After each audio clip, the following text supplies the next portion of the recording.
Boa noite, bom dia e boa tarde para você que está aqui no canal do YouTube da Igreja Batista do Barro Preto. Meu nome é Vitor e nós estamos hoje aqui com mais uma lição da EBD dos adolescentes. Se você está vendo esse vídeo na data da estreia, hoje são... Que dia é hoje, gente? Que dia é hoje que eu já esqueci. Cabeça, o calendário já foi pirado, gente. Hoje é 22 de maio, às 19 horas. Nossas lições de EBD saem sempre nas sextas-feiras, às 19 horas, salvo algum problema. Mas a regularidade e constância tem sido esse horário. Bom, você que é adolescente ou não, se sinta à vontade agora nesse vídeo, e nós vamos dar sequência à nossa lição da EBD, aos nossos estudos da Escola Bíblica Dominical dos Adolescentes, com a revista também, nossa revistinha linda, Vestindo a Camisa, a revista que tem guiado nossos estudos nos últimos meses, ok? Então, vou pedir a você que tem em mãos a sua Bíblia, para a gente poder ir acompanhando na Palavra de Deus sempre, já estou com a minha aqui, e boa lição para a gente. Segundinho que eu já volto. Bom, gente, então vamos começar agora para valer o estudo da nossa lição, e eu quero começar a nossa lição fazendo direto uma pergunta. Você está na igreja ou você é igreja? Vitor, como assim? Bom, na língua portuguesa, a gente tem os verbos chamados verbos de ligação, tá certo? Que eles são, entre os dois mais famosos, estão o verbo ser e o verbo estar. E a gente tem uma grande distinção entre esses dois verbos. Por quê? O verbo estar, ele simboliza um estado transitório, né? Os dois a gente considera que são verbos de estado, mas enquanto o verbo estar ele tem um sentido transitório, o verbo ser é um estado mais permanente, mais definitivo, tá certo? Então, a primeira coisa que eu quero fazer com vocês aqui hoje é distinguir. Você está na igreja ou você é a igreja? Estar na igreja é diferente de ser igreja. Como assim? Bom, a Tuta conversou com vocês na semana passada e ela deu um exemplo de uma planta parasita, que é aquela que se aproveita do caule de outra planta, ela cresce enroscada no caule de outra planta para crescer e vai roubando os nutrientes daquela outra planta, certo? Bom, uma pessoa que está na igreja, apenas está na igreja, é uma pessoa que não se compromete, de fato, com a igreja, com aquilo que está sendo feito, não se compromete com a obra de Deus. E ela acaba, sim, vou repetir a Tuta aqui, na lição passada, ela acaba, sim, se aproveitando, sugando aquilo que os outros estão fazendo e ela mesma não dá a sua contribuição. E por que dar essa contribuição é importante? Bom, porque todos nós somos membros uns dos outros e somos membros de um corpo só, não é? Imagine se um órgão do seu corpo resolvesse tirar férias, por exemplo. Imagina, por exemplo, seu pulmão esquerdo dizendo: ô, gente, falou para vocês aí, deixa eu parar de funcionar aqui um pouquinho. Ou então seu estômago, falei: ó, gente, estou meio cansado hoje eu não funciono não, tá? Imagina, não funciona assim, não ia dar nada legal, né? Pois bem, quando a gente só está na igreja, a gente é o órgão que resolveu tirar férias. A gente é o membro que não funciona. Porque a gente só está no espaço físico, mas a gente não verdadeiramente faz parte. A gente não faz parte daquilo ali, de fato.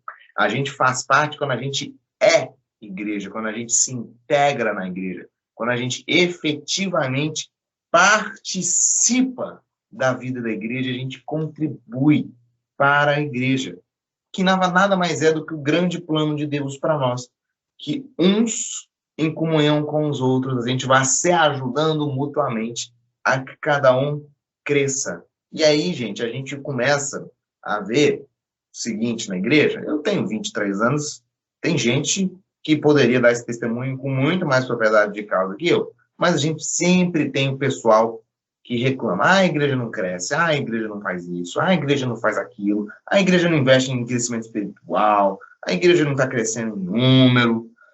Mas e o que a pessoa dá de contribuição de fato? Quando a gente analisa a vida da pessoa, a pessoa só critica a igreja. Não, porque a igreja é hipócrita, porque a igreja é aquilo, a igreja é isso outro, e a igreja não contribui de nada. E a pessoa, perdão, não contribui. A pessoa, de fato, ela não evangeliza, ela não investe em tempo com Deus, ela não investe em comunhão, ela não traz nada, ela não agrega nada, ela só critica.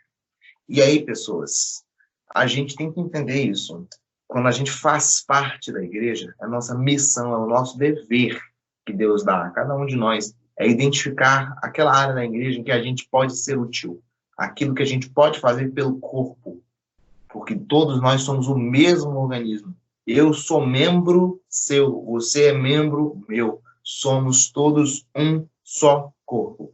E essa ilustração, quem usa é o apóstolo Paulo, mas possivelmente se baseando em um exemplo de Jesus Cristo, que é o que eu quero convidar você a abrir a sua Bíblia agora, no livro de João, capítulo 15, que é um texto muito conhecido, que Jesus compara a si mesmo com uma videira.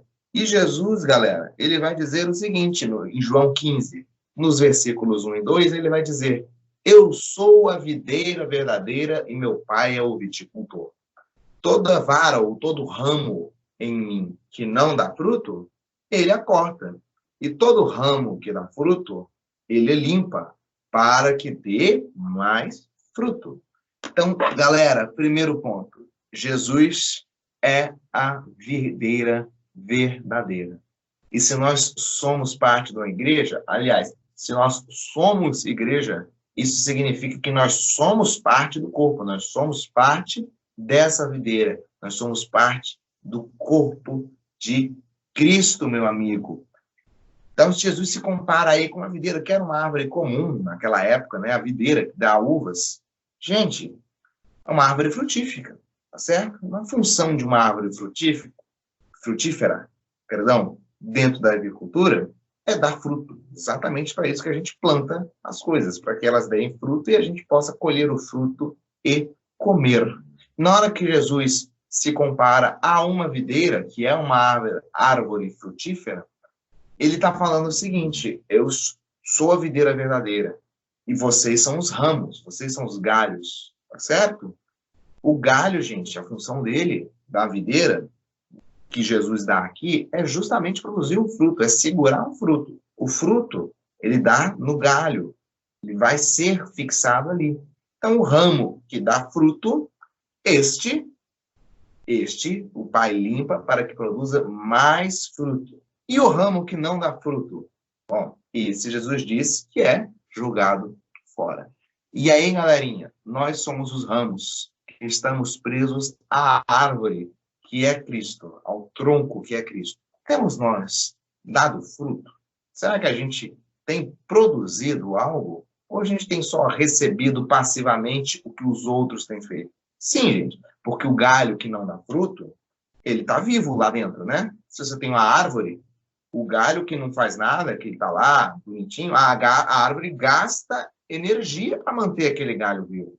Uma energia que ela diz poderia estar produzindo, poderia estar direcionando para produzir mais fruto. Então, por isso que o ramo que não dá fruto, ele é cortado fora, porque ele é um desperdício de energia da árvore, tá certo?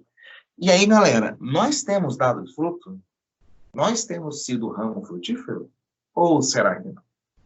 Fica a primeira pergunta nossa de hoje. Será que eu tenho dado fruto ou eu tenho me aproveitado da estrutura da árvore e tenho só gastado a energia que os outros galhos estão produzindo? Será que a gente está fazendo isso? Pois bem, a segunda parte desse texto, que é a continuação logo em seguida, Jesus fala do fruto. E ele começa com quem permanece em mim, né? Que ele já fala. E aí eu vou começar no versículo 4, que é um pouquinho antes. Vai dizer o seguinte: permanecei em mim e eu permanecerei em vós. Como a vara, o ramo, de si mesmo não pode dar fruto, se não permanecer na videira, assim também vós, se não permanecerdes em mim. Ou seja, Da mesma maneira que o galho fora da árvore não vai produzir fruto, ele seca e morre, vocês, fora da árvore, também não conseguem dar fruto. Versículo 5. Eu sou a videira, vós sois as varas. Quem permanece em mim e eu nele, esse dá muito fruto, porque sem mim nada podeis fazer. Quem não permanece em mim é lançado fora como a vara e seca. Tais varas são recolhidas, lançadas no fogo e queimadas, porque não servem para nada. Não servem mais para nada. Se vós permanecerdes em mim e as minhas palavras permanecerem em vós, pedi o que quiserdes e vos será feito. E Jesus continua. Gente, o primeiro ponto que eu queria chamar a atenção é dar fruto. Quem permanece em mim e eu nele, este dá muito fruto. E aí, galera, o ponto que eu quero chegar é que tipo de cristão que nós somos foi do ponto anterior, mas que tipo de cristão nós queremos ser? Nós queremos ser aquele que frutifica ou aquele que não frutifica? Pois é, minha gente. Deus nos chama a frutificar. A vontade dele é que nós frutifiquemos e que nós edifiquemos o corpo dele, que nós contribuamos para o reino de Deus e nós sejamos coparticipantes de Deus na sua obra. Gente, é um privilégio participar da obra de Deus, é um privilégio levar o evangelho que não foi concedido aos anjos, e a Bíblia vai falar isso. Quiseram os anjos e Deus não permitiu. É um privilégio humano anunciar, evangelizar, fazer missões, frutificar, testemunhar. É um privilégio nosso levar a palavra de Deus com as palavras e com as nossas ações. E aí, gente, será que nós temos frutificado? Ou melhor, será que nós queremos frutificar? Que tipo de crente eu quero ser? Aquele que produz ou aquele que não produz fruto? E aí eu volto um pouquinho no texto. Aquele que permanece em mim, eu permanecerei nele. Ou, no texto aqui como ali, permanecer em mim e eu permanecerei em vós. Gente, a gente não pode fazer nada sozinho. Tudo a gente depende de Cristo. Nós só estamos vivos conectados à vara. A nossa vida só faz sentido conectados a Cristo. Perdão, nossa vida só faz sentido conectados à árvore, ao tronco, ao caule. Por que o galho, quando você arranca o galho da árvore, ele seca e morre? Gente, porque é a raiz que está retirando os nutrientes e a água do solo. O galho sozinho, por sinal, ele não consegue fazer isso.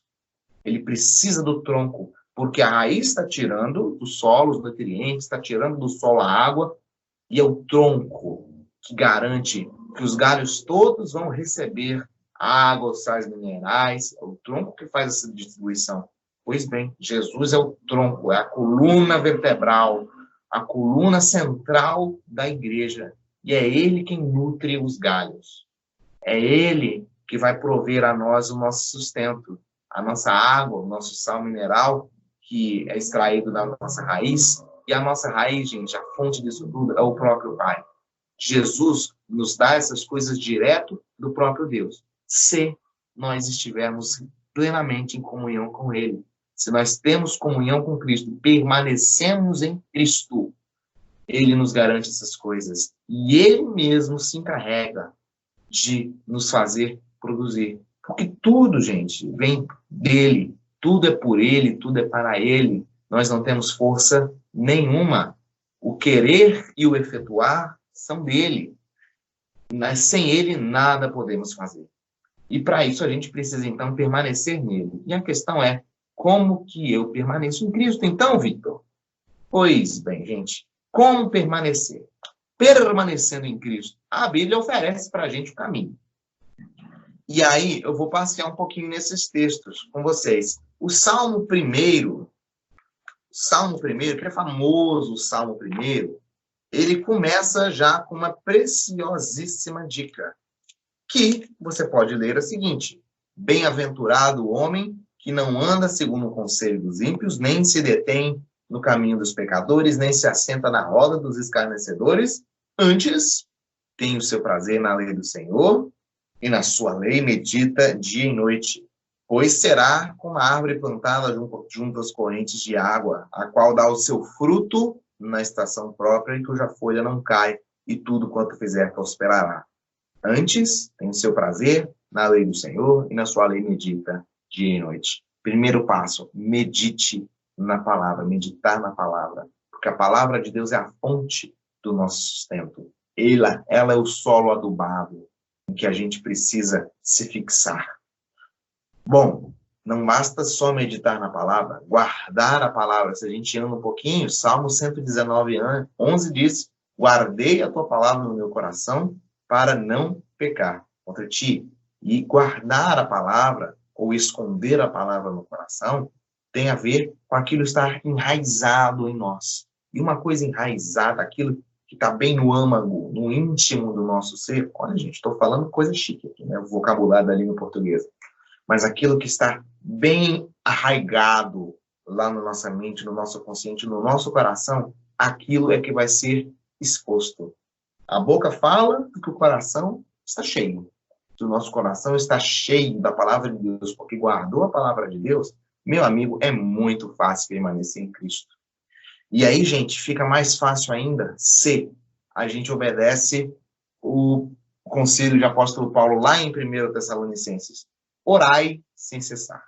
Orai sem cessar. A oração é a chave, é o caminho para a gente manter comunhão com Deus, comunhão com o Espírito, e a gente ouvir de Deus, falar com Deus, desenvolver esse relacionamento, cultivar essa amizade com Deus. E aí, gente, eu vou lá em 2 Pedro. Na verdade, eu errei a carta de Pedro aí no slide. É 1 Pedro, perdão, para dizer, participe. Participe, meu amigo. A Bíblia orienta, participe, se envolva. Gente, o que é um membro de um corpo que não faz parte, que não participa, que não se envolve? Gente, imagina se o coração trabalhasse sozinho, isolado lá no lugar dele, e falava, eu não me misturo com ninguém. Eu não me misturo com ninguém, eu trabalho sozinho. Eu trabalho, gente, aqui não tem essa história de senhor incrível, não, que trabalha sozinho, ou do Batman que trabalha sozinho. Não, ninguém aqui é super-herói. A gente é membro do mesmo corpo. Nós participamos, somos coparticipantes uns com os outros. E é isso que Pedro vai falar lá em 1 Pedro 2,5. Vós também, quais pedras vivas, sois edificados como casa espiritual para serdes sacerdócio santo, a fim de oferecer de sacrifícios espirituais aceitáveis a Deus por Cristo Jesus. Galera, nós somos pedras vivas. Nós somos pedras vivas. Nós somos sacerdócio santo. Nós somos participantes da obra. Nós somos participantes do reino de Deus. Porque o reino, como termina aqui, a fim de oferecer de sacrifícios espirituais aceitáveis a Deus por Cristo Jesus, por Jesus Cristo. Não que a gente tenha que se sacrificar. Aliás, parêntese, né? Muita gente se sacrificou literalmente aqui nessa época em que Pedro escreve essa carta, é justamente uma época de perseguição, aquela época que viria a piorar nos anos seguintes. Mas o sacrifício espiritual aceitável é isso, é a gente se envolver, a gente participar, a gente exercer a comunhão, a gente ajudar uns aos outros, a gente exercer os melhores dons, a gente exercer os nossos dons de maneira a servir a Deus e servir aos nossos irmãos. E aí, galera, por fim, crescendo e multiplicando. O que eu preciso fazer, então, para frutificar? Nós já vimos como permanecer. Permanecemos em Cristo. Para frutificar. Bom, para frutificar, eu vou abrir com vocês lá em Colossenses, capítulo 1. Colossenses, no capítulo 1, vai dizer o seguinte no versículo 10. Para que possais andar de maneira digna do Senhor, agradando-lhe em toda boa obra e crescendo no conhecimento de Deus, corroborados com toda fortaleza, segundo o poder da sua glória, para toda perseverança e longanimidade com gozo, dando graças ao Pai que vos fez idôneos para participar da herança dos santos na luz. Então, para frutificar, a gente tem que entender o seguinte, olha, a gente tem que viver de modo digno do Senhor. não é? A gente tem que viver de modo digno do Senhor, agradando a Ele. A gente tem que frutificar em toda boa obra. A gente tem que tomar cuidado com aquilo que a gente faz, porque tudo é obra. Todos os atos nossos são como se fossem feitos a Deus. A gente tem que fazer com essa consciência, que são para o próprio Deus. Tudo é um testemunho que a gente pode dar. A gente tem que crescer no conhecimento de Deus, crescer no pleno conhecimento de Deus. E nós, quando o apóstolo Paulo escreve aqui na minha versão, corroborados com toda a fortaleza, a gente tem que entender que a força vem de Deus. Nós devemos ser fortalecidos apenas no poder do Senhor. E aí ele completa, a gente tendo paciência, perseverança e dando graças ao Pai, essa gratidão a Deus, que justamente porque Ele nos abençoa, Ele nos tornou filhos de Deus. E aí, se a gente continua lendo o texto, a gente vê que a gente dá graças ao Pai, porque Ele nos tirou do poder das trevas, do império das trevas, e nos transportou para o reino do seu Filho amado. Galera, é isso que a gente tem que fazer para frutificar. E qual que é o fruto nosso? Bom, o fruto do Espírito é amor, gozo, paz, paciência e benignidade. A gente já decorou esse texto, né? A gente, quando a gente é criança, decora esse texto, mas a gente não para analisar. Então, eu vou abrir com vocês em Gálatas, capítulo 5, nos versículos 22 e 23, no qual o apóstolo Paulo dá o fruto do Espírito. Note bem, no singular. É o fruto. Não quer dizer os frutos, tem várias opções. Não. O fruto é. Tudo bem? O fruto é o amor, a alegria, a paz, a longanimidade, paciência, né? Benignidade, bondade, fidelidade, mansidão e domínio próprio. Contra essas coisas, não há lei. Esse é o fruto do Espírito. Isso tudo é o fruto do Espírito. É a consequência do Espírito Santo em nós. E aí, galera, se nós permanecermos em Cristo e o Espírito Santo permanece em nós, nós somos testemunhas vivas da palavra de Deus. E aí nós podemos frutificar, produzindo esse fruto que Gálatas nos dá e levando outras pessoas também a produzi-lo, outras pessoas ao encontro de Cristo. E aí, galera, fica o desafio. Eu já vi muita gente fazendo altas postagens em redes sociais sobre várias coisas. Nesse tempo de quarentena, que a gente está com um pouquinho de rede social disponível, né? Vai lá no seu Instagram, se você ainda usa o Facebook, vai lá no seu Facebook, usa seu Twitter, seu Snapchat, e por aí afora, sei lá, as redes sociais que vocês têm. Mas use isso para frutificar. Use essa ferramenta de comunicação que a gente tem hoje em dia para ser luz, para ser sal da terra, para frutificar. Ok? Galera, o autor da nossa lição, agora eu vou dar um pause, tá bem? O autor da nossa lição, ele vai trazer um pequeno questionário para a gente, chamado A Prova dos Ramos. Que tipo de ramo eu tenho sido? Eu vou fazer 10 perguntas, e aí as respostas têm valores de 1 a 3. Então, se a gente for fazer uma soma, 10 perguntas, cada um com respostas com valores de 1 a 3, se eu tiro 3 em todas, no final das contas eu tenho 30, certo? Que tipo de ramo eu tenho sido? Primeiro pergunta, gente. Eu leio a Bíblia. Faça esse exercício de reflexão. São 10 perguntas bem reflexivas para vocês somar. Eu leio a Bíblia. 1, eu não leio, eu apenas ouço. 2, leio às vezes. 3, leio todos os dias. Oro somente quando sou solicitado. Oro apenas por mim. Oro sempre por mim, pela igreja, por missões. Terceira pergunta. Quando que eu leio a Bíblia? Só leio na igreja. 2, escolho qualquer texto. Quando eu leio a Bíblia, eu escolho qualquer texto aleatório e tá bom. O 3, eu medito em um texto, memorizo o versículo-chave. Quarta pergunta. Eu me envolvo com o evangelismo quando eu acho mais interessante. 2, apenas em épocas especiais. Ou 3, sempre orando, contribuindo, testemunhando. Próxima. Eu participo da igreja. Como é que eu tenho participado do meu corpo? Apenas ouvindo? somente quando sou solicitado ou me envolvendo com os trabalhos de fato? Próxima. Demonstro ser um crente, dominado pelo meu temperamento. 2. Eu sou um crente indefinido, sou um crente instável. 3. Eu sou um crente dirigido por Deus. Posso dizer isso? 7ª pergunta. Eu trato as pessoas secamente.